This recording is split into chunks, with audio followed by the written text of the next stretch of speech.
9 మందికి ఉపాధి. ఇప్పటి వరకు 8 SIPBలు 109 ప్రాజెక్టులు మొత్తం 5.74 లక్షల కోట్ల పెట్టుబడులకు ఆమోదు. రాష్ట్రంలో 39,509 కోట్ల పెట్టుబడులు పెట్టేందుకు ఐటీ, ఫుడ్ ప్రాసెసింగ్, ఇంధన, పర్యాటక రంగాలకు సంబంధించిన 22 సంస్థలు ఆసక్తి చూపాయి. వాటి ద్వారా 30,899 మందికి ఉపాధి కల్పించినట్టు సంస్థల ప్రతిపాదనలు పేర్కొన్నాయి.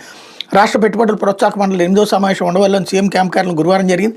పరిశ్రమల శాఖ నుంచి 11, ఇంధన రంగంలో 7, పర్యాటక రంగంలో 3, ఐటీ, ఫుడ్ ప్రాసెసింగ్ రంగాలకు సంబంధించి ఒక్కొక్క ప్రాజెక్టుకి మండలి ఆమోదం తెలిపింది అన్నటువంటి వార్తని హైలైట్ చేశారు. లేకపోతే నూతన పర్యాటక విధానంతో ఆతిథ్య రంగం ఊతం. రాష్ట్రంలో కొత్త హోటల్ రానున్నాయి. స్టార్ హోటళ్లకు ఆస్తి పన్ను, విద్యుత్ ఛార్జీలు తగ్గించాలి. ఏపీ స్టార్ హోటళ్ల సంఘం వినతి. రాష్ట్ర ప్రభుత్వం తీసుకొచ్చిన నూతన పర్యాటక విధానం ఎంతో బాగుందని, ముఖ్యమైన నగరాల్లో ఆతిథ్య రంగంలో కొత్త హోటల్ రానున్నాయని ఆంధ్రప్రదేశ్ స్టార్ హోటళ్ల సంఘం రాష్ట్ర అధ్యక్షులు ఆర్వి స్వామి అన్నారు. ముఖ్యమంత్రి చంద్రబాబు ఆలోచన మేరకు రాష్ట్రంలోని హోటళ్లలో 50,000 గదులు అవసరమవుతాయని, అందుకు తగ్గట్టుగానే అమరావతి, విశాఖ, తిరుపతి, విజయవాడ, ఉభయ గోదావరి జిల్లాల్లో కొత్త హోటళ్లు వస్తున్నాయన్నారు.